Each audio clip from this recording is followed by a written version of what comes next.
Palavra do Senhor que diz assim: no primeiro dia da semana, Maria Madalena foi ao sepulcro de madrugada, sendo ainda escuro, e viu que a pedra estava revolvida. Então correu e foi ter com Simão Pedro e com outro discípulo, a quem Jesus amava, e disse-lhes: tiraram do sepulcro o Senhor, e não sabemos onde o puseram. Saiu, pois, Pedro e o outro discípulo e foram ao sepulcro. Ambos corriam juntos, mas o outro discípulo correu mais depressa do que Pedro e chegou primeiro ao sepulcro. E abaixando-se, viu os lençóis de linho, todavia não entrou. Então Simão Pedro, seguindo-o, chegou e entrou no sepulcro. Ele também viu os lençóis e o lenço que estivera sobre a cabeça de Jesus, e que não estava com os lençóis, mas deixado num lugar à parte. Então entrou também o outro discípulo, que chegara primeiro ao sepulcro, e viu e creu, pois ainda não tinham compreendido a Escritura, que era necessário ressuscitar dentre os mortos, e voltaram os discípulos outra vez para casa. Maria, entretanto, permanecia junto à entrada do túmulo, chorando. Enquanto chorava, baixou-se e olhou para dentro do túmulo e viu 2 anjos vestidos de branco, sentados onde o corpo de Jesus fora posto, um à cabeceira e outro aos pés. Então, eles lhe perguntaram: mulher, por que choras? Ela lhes respondeu: porque levaram meu Senhor, e não sei onde o puseram. Tendo dito isto, voltou-se para trás e viu Jesus em pé, mas não reconhecera que era Jesus. Perguntou-lhe Jesus: mulher, por que choras? A quem procuras? Ela respondeu, supondo ser ele o jardineiro, respondeu: Senhor, se tu o tiraste, diz-me onde o puseste, e eu o levarei. Disse Jesus: Maria. Ela, voltando-se, lhe disse em hebraico Rabone, que quer dizer mestre. Recomendou-lhe Jesus: não me detenhas, porque ainda não subi para meu Pai, mas vai ter com os meus irmãos e diz-lhes: subo para o meu Pai e vosso Pai, para meu Deus e vosso Deus. Então saiu Maria Madalena, anunciando aos discípulos: vi o Senhor, e contava o que lhe dissera estas coisas. Vamos orar. Senhor Deus, obrigado por esta palavra que acaba de ser lida pela tua santa palavra, e pedimos que o Senhor fale ao nosso coração, que o Senhor ministre em nossa vida, que o Senhor possa falar de maneira especial a cada coração, dando-nos o conhecimento daquilo que tu tens para nós. Que seja o teu agir, o teu fazer, o teu falar, o teu cuidar, presentes hoje, nesta casa, aqui, nesta noite, neste lugar. Eis a nossa oração no nome de Jesus. Amém e amém. O título do nosso sermão: tudo estranho e confuso, o que fazer então? Queridos, a narrativa bíblica de hoje nos transporta para o primeiro dia da semana, o dia da ressurreição, ou seja, o dia do Senhor. 2 dias se passaram desde a morte de Jesus, mas o clima que ainda ambientava aquelas circunstâncias era o da sexta-feira, da morte trágica do Senhor Jesus, seguido da tristeza profunda que se abatera no coração dos desprotegidos discípulos, assim pelo menos eles se consideravam.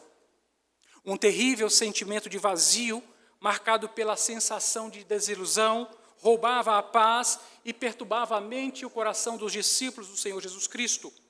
E eles buscavam então se esconder dos olhares malfazejos e das ameaças das autoridades judaicas que os circundavam. A narrativa começa num misto tom de nostalgia com desapontamento, típico de quem perdeu um ente querido, muito especial, muito amigo, muito próximo, uma pessoa muito amada. Se tratava de Jesus. E é com base nessa pequena introdução que nós vamos abordar esse texto para extrair deles algumas verdades. A primeira verdade é: ninguém consegue dimensionar o sofrimento do outro. Ninguém consegue dimensionar o sofrimento do outro. No versículo 1, nós encontramos Maria Madalena indo ao sepulcro e chegando lá, vendo o vazio com a pedra revolvida. No versículo 2, encontramos Madalena correndo até Pedro e João a fim de contar-lhes aquilo que viu. Nos versículos 3 até o versículo 8, encontramos Pedro e João correndo até o sepulcro e confirmando que o corpo realmente não estava mais ali, e acreditaram no relato de Madalena. No versículo 11, encontramos Madalena quase que jazida na entrada do túmulo, pondo-se a chorar. E com a descrição desse breve quadro, eu fico imaginando cá comigo: o que será que se passava no coração e na mente dos discípulos Pedro e João e também de Maria Madalena naquela circunstância? Qual não seria a dor que sentiam? Qual não seria o sofrimento que suportavam? Será que podemos mensurar? Eu acho muito difícil. Ouçam, é muito comum nos momentos de dor e de sofrimento nós ouvirmos de pessoas próximas frases como esta: eu conheço a dor que você está sentindo, porque eu também já perdi meu pai, eu também já perdi minha mãe, eu já perdi um filho também, eu também já enfrentei um divórcio, eu já fui traído, ou eu também já sofri essa doença, já passei pelo processo da depressão, eu também já fiquei desempregado, eu isso, eu aquilo. Agora, será que nós conseguimos mensurar a dor do outro, mesmo tendo passado por sofrimento que se assemelhe? Será difícil, muito difícil. Tudo bem que as pessoas digam assim, tudo bem. E dizem com carinho, eu creio, para demonstrar empatia com o sofrimento do outro. Mas a realidade, queridos irmãos, é que cada experiência de sofrimento é uma experiência única.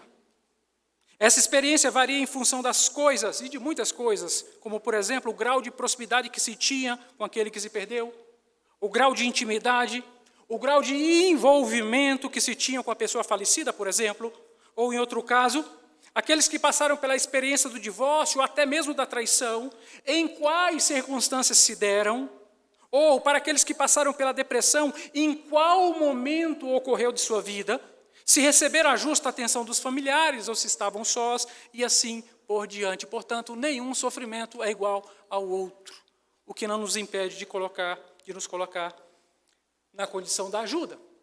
Mas, queridos, o fato é que, se não podemos avaliar a dor das pessoas que convivem conosco, muito menos poderemos imaginar a dor dos discípulos e de Madalena, ao verem o amigo Jesus morrer daquela forma tão brutal, tão cruenta e tão desumana. Para que pudéssemos imaginar, precisaríamos ter caminhado com Jesus naqueles 3 anos pelas estradas da Palestina. Precisávamos estar com Jesus quando ele visitou as aldeias, quando ele ministrou às pessoas, quando ele curou enfermos, quando ele trouxe paz e aliviou o coração dos sofridos. Mas nós não estivemos lá. Não tivemos essa experiência. Portanto, tudo que podemos fazer é imaginar. Os discípulos viram e os discípulos ouviram tantas coisas ao lado do bom e doce Jesus. E agora estavam arrasados, porque já não o tinham mais consigo. E a última imagem que guardavam do meigo Jesus era aquela mesma imagem do Messias desfigurado, recebido por revelação pelo profeta Isaías, quando ele escreveu a revelação ao estar com o coração completamente absorto e atordoado pelo que viu. E ele disse, ele não tinha aparência. Se tratava do Cristo que havia passado por toda aquela tortura. Nem havia formosura, olhámo-lo, mas nenhuma beleza havia que nos agradasse. Era desprezado. E o mais rejeitado entre os homens, homem de dores, e que sabe o que é padecer, e como um de quem os homens escondem o rosto, era desprezado, e dele não fizemos caso. Isaías capítulo 53, versículos 2 a 3. Quem hoje é então capaz de avaliar a dor e o sofrimento que suportaram os discípulos e Madalena? Quem hoje, então, é capaz de avaliar o sofrimento dos outros? Quem? Por isso, muitas vezes, melhor palavras não há do que o próprio silêncio. O silêncio, mas ao lado daquele que sofre. Talvez o melhor a dizer é estar junto, quietinho, juntinho, e ficar ao lado prestando apoio, como quem diz sem palavras, eu estou aqui. E eu me compadeço com a sua dor. E eu me compadeço com o seu sofrimento. Louvado seja o nome do Senhor. Nada valerá dizer, homem, mulher, reaja. Que importa essa tristeza? Para que isto? Não é para tanto. Levante, sacode essa poeira e dê a volta por cima. Nada adianta isso, senão para agravar muito mais ainda a situação. Porque aquele que sofre sofre e nós precisamos nos colocar ao lado dele. E o melhor que seja até em silêncio do que falar coisas que não se devem falar nesse momento. Veja para você,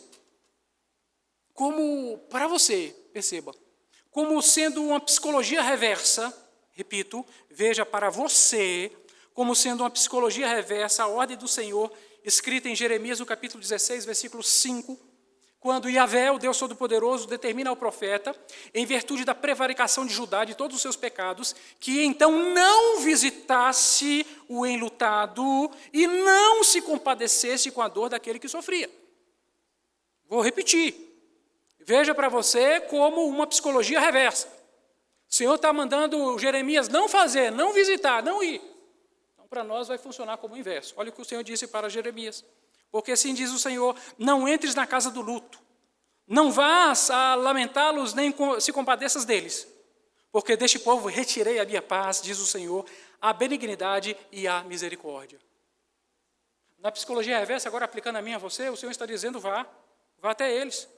Vá até eles, entre na casa deles, lamente com eles e se compadeça junto com aqueles que sofrem. Louvado seja o nome do Senhor. Portanto, ouçam, queridos, não precisamos dimensionar o tamanho da dor e do sofrimento das pessoas para nos compadecermos delas. Amém? Em segundo lugar, ninguém está livre das confusões da vida. Eu repito, ninguém está livre das confusões da vida. Ninguém. Mas o que é confusão? Alguém poderia perguntar. E eu diria, confusão é o ato ou o efeito de tomar uma pessoa por outra, ou uma coisa por outra. Isso é confusão.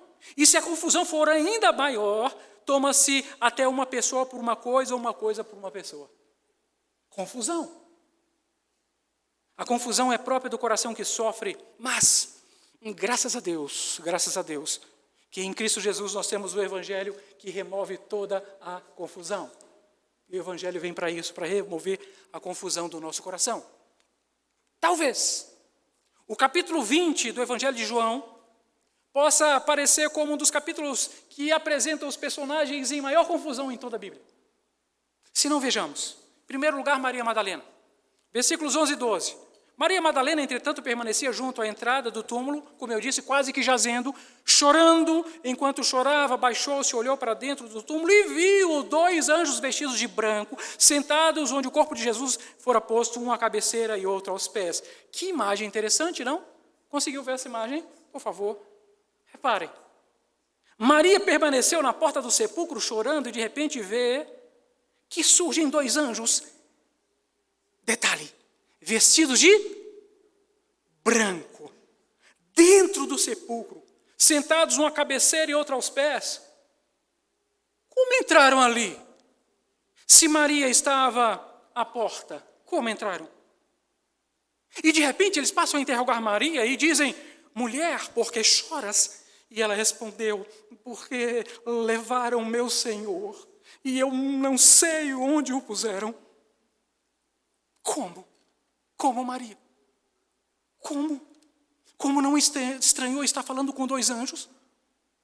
Como não compreendeu de imediato que se trataram de seres celestiais, ou pelo menos seres especiais?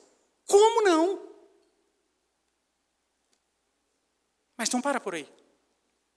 Em contínuo, diz a narrativa de João, Jesus se coloca atrás de Maria Madalena, que ao virar-se viu Jesus, mas não o reconheceu. Veja, o diálogo está nos versículos 15 e 16. Perguntou-lhe Jesus, mulher, por que choras?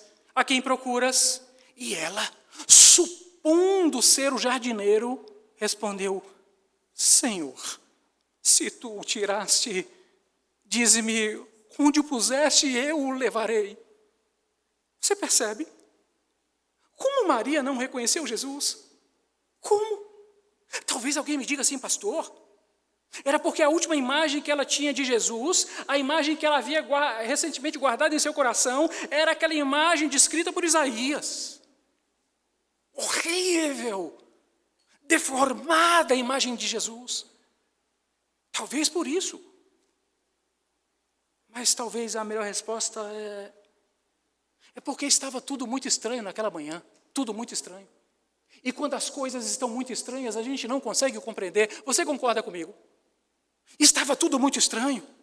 Havia muita confusão envolvida naquilo, e a cabeça de Maria estava já a quase delirar. A resposta foi a confusão.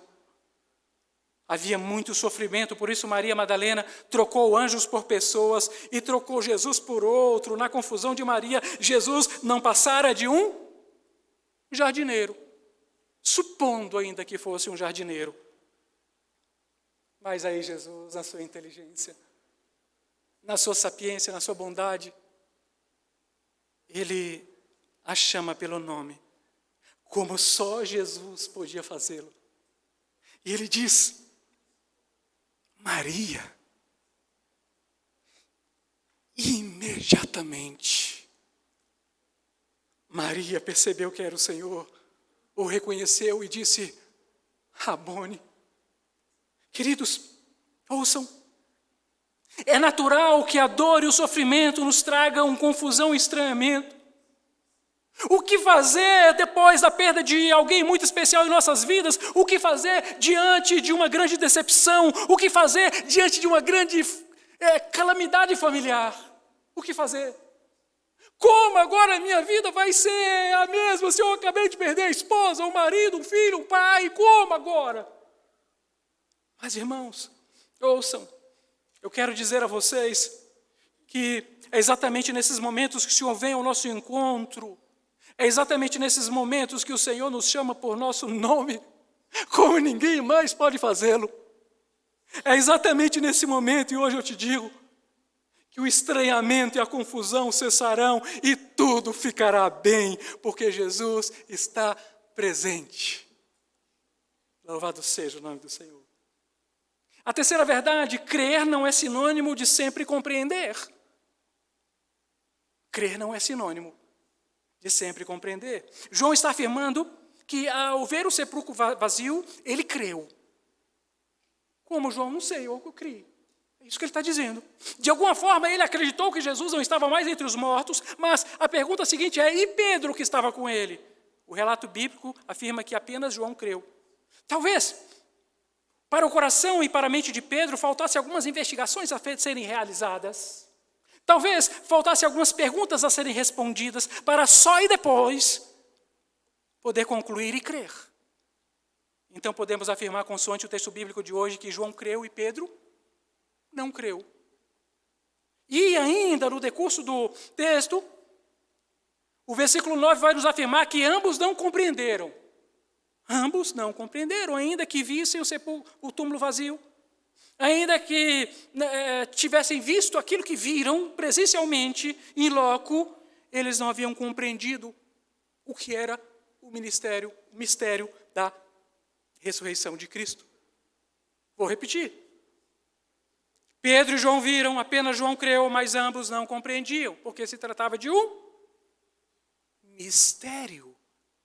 E mistério nem sempre são compreensíveis. Aliás, na maioria das vezes não são.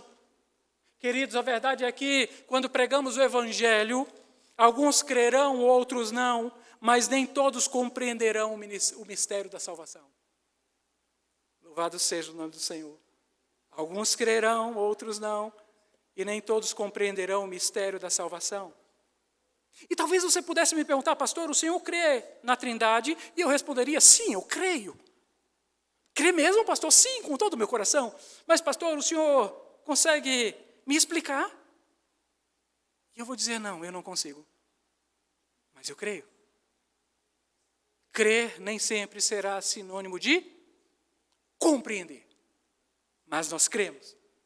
E a beleza do Evangelho é essa: que nós não precisamos compreender para crer. Louvado seja o nome do Senhor. Nem ver para acreditar, porque bendito aqueles que não viram e creram. Louvado seja o nome do Senhor. Em quarto lugar, crer nem sempre significa não temer. E eu repito, crer nem sempre significa não temer.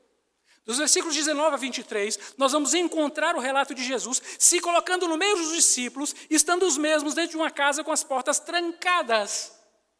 Olha que coisa linda. Jesus agora não está mais preso pelo tempo, pelo espaço e pela circunstância. Os discípulos trancados dentro da casa, ele se faz presente ali. E então ele os saúda e diz: paz seja convosco. E os tais versículos vão relatar que os discípulos ficaram em polvorosa de alegria, sendo necessário que Cristo repetisse segunda vez: paz seja convosco. E em seguida que prosseguisse dizendo: assim como o Pai me enviou, eu também vos envio. E havendo dito isso, soprou sobre eles e disse-lhes: recebei o Espírito Santo. Se de alguns perdoardes os pecados, serão perdoados, e os retiverdes, serão retidos. Olha que coisa linda. Que relato fantástico. Aí alguém pode me dizer assim: pastor, agora com certeza os discípulos reanimados, sendo enviados por Jesus e cheios do Espírito Santo, agora sim os trabalhos da igreja seriam iniciados, correto? Errado.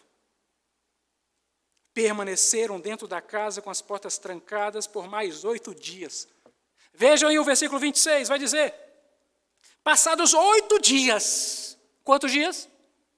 8. Estavam outra vez ali reunidos os discípulos e Tomé com eles, estando as portas trancadas.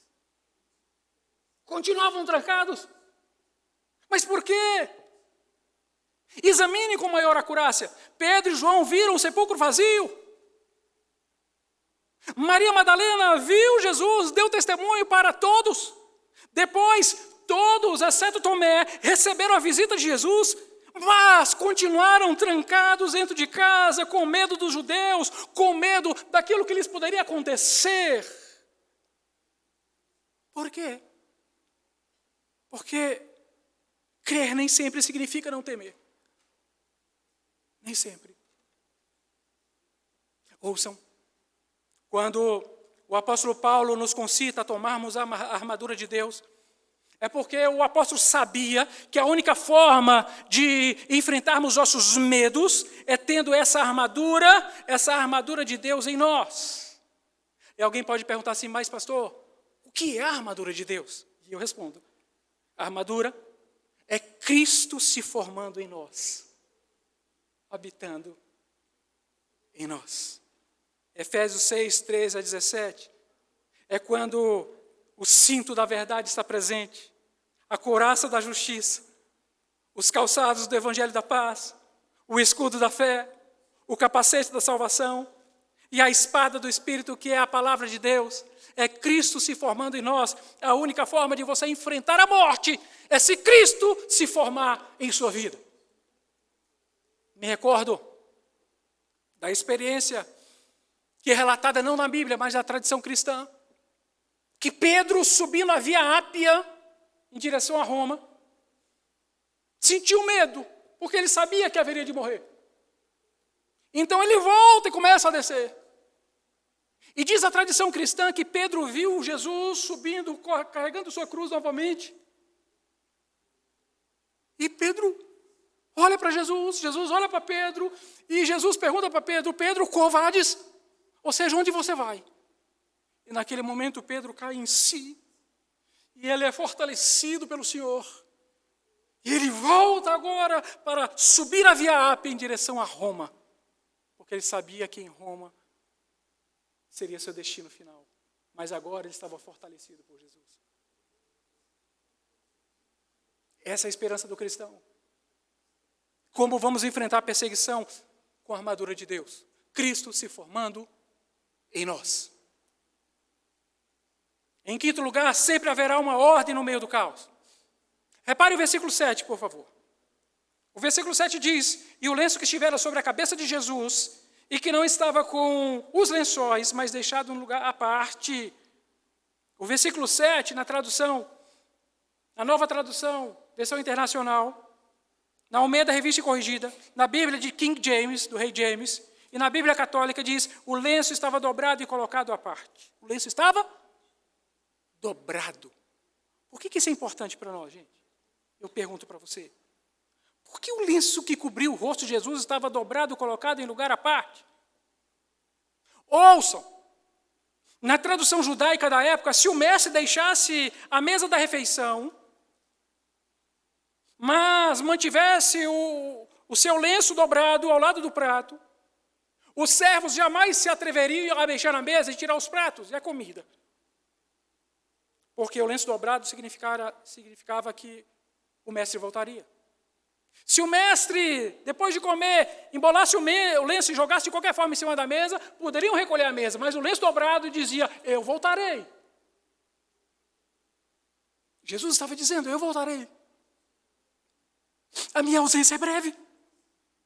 Portanto, ouçam, precisamos confiar no Senhor. Uma aparente ausência não significa que exista ausência de fato. Repito, uma aparente ausência não significa que exista ausência de fato. Porque Jesus estava presente e Jesus continua presente nas horas difíceis da sua vida, nas horas do estranhamento, na hora da estranheza, da dor, do sofrimento. O Senhor está presente na hora da confusão da sua vida. Louvado seja o nome do Senhor. Tanto que era aquilo que logo o Senhor Jesus se pôs ao lado de Maria e depois dentro da casa fechada com os discípulos. Aparente ausência não era ausência de fato. Você crê? Louvado seja o Senhor. E ainda que tudo pareça muito estranho na sua vida, muito confuso, havia naquela circunstância e há hoje na sua vida uma ordem muito bem estabelecida, muito bem delineada em tudo aquilo que aparentemente signifique caos. O caos que poderia ser a manhã da ressurreição não era caos, era ordem, porque tudo estava sob controle. Tudo na sua vida está sob controle. O Senhor não perdeu o controle. Louvado seja o nome do Senhor. Em sexto lugar, nossa caminhada de fé possui altos e baixos. Veja o que diz o versículo 26 até o versículo 29. Passados 8 dias, estavam outra vez ali reunidos os seus discípulos e Tomé com eles. Da primeira vez, Tomé estava ausente, agora Tomé está presente. Estando as portas trancadas da mesma forma que da primeira vez, veio Jesus, pôs-se no meio deles e disse-lhes, paz seja convosco. E logo disse a Tomé, põe aqui o dedo e vê as minhas mãos. Chega também a mão e põe no meu lado. Não sejas incrédulo, mas crente. E respondeu-lhe Tomé, Senhor meu e Deus meu. E disse Jesus, porque me viste e creste, bem-aventurados os que não viram e creram. Louvado seja o nome. Talvez Tomé seja um dos personagens bíblicos mais injustiçados. Mas alguém pode me dizer, mas pastor, Tomé não acreditou no relato dos 10 amigos? E no relato anterior de Maria Madalena, que havia visto Jesus ressuscitado, ele não acreditou. E eu diria, é verdade, sim, é verdade, mas Tomé era o único que estava ausente. Era o único que não estava presente quando da primeira visita de Jesus. Por isso é fácil acusar Tomé. E eu pergunto para vocês, e se fosse no lugar de Tomé, André ou Tiago ou Mateus, ou se fosse Pedro ou Filipe, ou se fosse Bartolomeu ou Tadeu? Ou se fosse Luciano ou Claudino? Se fosse Jailson? Se fosse Maria Paula? Será que nós acreditaríamos? Percebe? Percebe o que é ver uma pessoa morta há 2 dias? Da maneira mais cruel, mais bárbara possível, completamente desfigurada, e alguém chega 2 dias depois e diz assim, ele está vivo, eu vi. E a aparência dele é belíssima. A sepultura fez bem para ele. Você acreditaria? Fácil acusar Tomé de incrédulo, não? Fácil. Será que Tomé não necessitou de fé anteriormente para largar tudo que tinha e seguir a Jesus por 3 anos? Pela ensolarada Palestina? Ensolarada mesmo, imagine o que era caminhar naquela terra, naquela época, como ainda é no dia de hoje. Isso não se leva em conta. Agora ele é o incrédulo. Então, queridos, nossa caminhada de fé possui altos e baixos, sim. Quem aqui nunca quis Ou pelo menos nunca cogitou em abandonar tudo. Não quero mais saber de igreja, não quero mais saber de nada, de irmão, de irmã, de pastor, de nada, cansei. Quero viver minha vida agora zen. Não vou me envolver mais com problema nenhum. Só vou pensar em mim. Às vezes a gente pensa isso. Mas graças a Deus que no dia em que a nossa fé está lá embaixo, o Senhor vem até a nossa casa e nos mostra as suas mãos marcadas. Louvado seja o seu nome.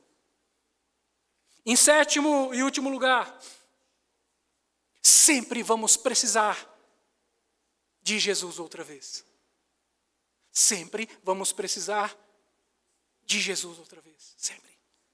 Versículo 26, passados 8 dias, estavam outra vez ali reunidos os seus discípulos. E o que Jesus faz?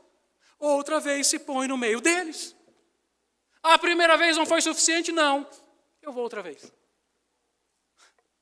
E que bom que ele faz isso comigo e com você, não? Outra vez. Se outra vez estavam reunidos com a porta trancada, outra vez Jesus viria ao encontro deles. Jesus vem outra vez à casa trancada da nossa vida e nos renova. Jesus é o Deus da outra vez. Faz diferença para você. E outra vez, e quantas vezes forem necessárias, porque nenhum dos filhos ele vai abandonar.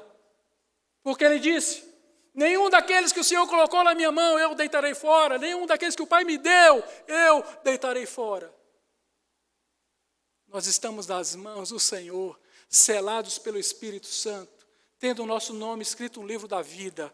O Senhor é o Deus da outra vez que vem ao nosso encontro. Nós não somos diferentes dos discípulos e sempre precisaremos que Deus outra vez venha ao nosso encontro. Ai de nós se não fosse o Senhor. E eu concluo esse sermão.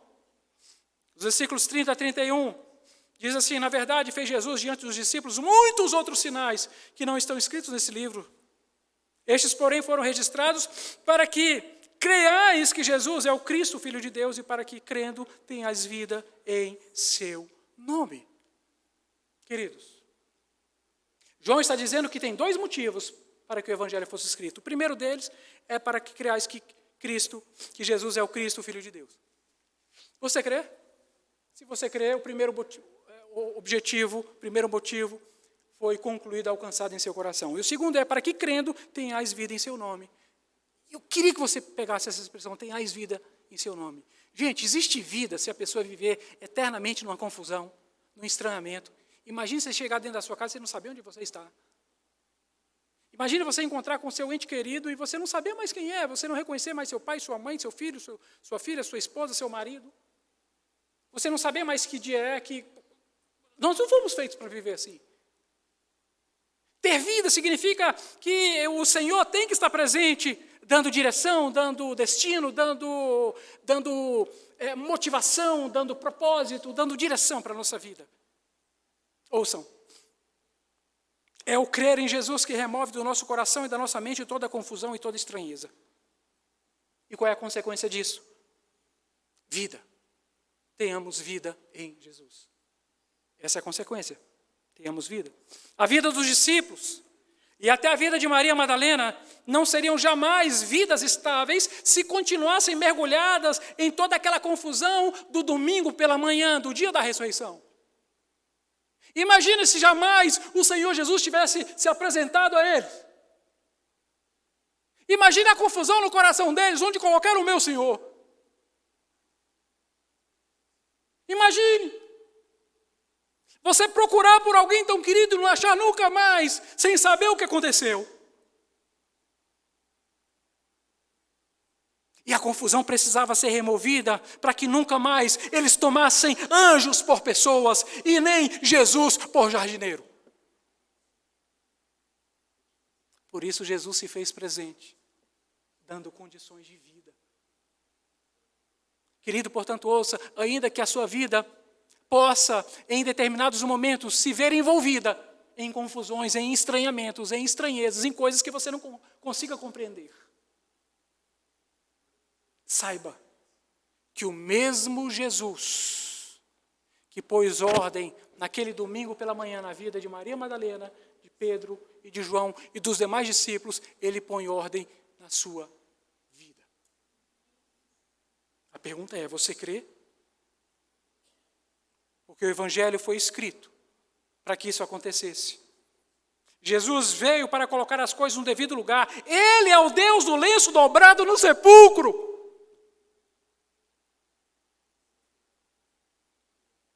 Que está dizendo, eu voltarei. Eu voltarei. E o Evangelho foi escrito para que não houvesse confusão em nossos corações. E mais uma vez eu pergunto, você crê? Que Deus te abençoe, querido irmão. Oremos. Senhor nosso Deus, obrigado por esse momento de reflexão na Tua palavra. A Tua palavra que é lida e proclamada aos nossos corações. Que o Senhor possa continuar falando muito mais ainda. Trazendo, Senhor, a aplicação da revelação especial que é a Tua palavra ao nosso coração. Removendo toda confusão, toda estranheza que são derivados de um coração que sofre, que está permeado de dor. Então, Senhor, nos ajude a entender que todas as coisas estão sim no devido lugar, porque o Senhor é Deus. O Senhor é Deus. O Deus do lenço dobrado está conosco nessa noite. O Deus do lenço dobrado está conosco outra noite. E vem outra vez a nossa casa trancada do nosso coração para colocar as coisas no devido lugar, a fim de que seu nome seja glorificado. E assim, Senhor, nós agradecemos por sua bênção. Aplica, Senhor, a tua palavra em nosso coração. Eis a nossa oração no nome de Jesus.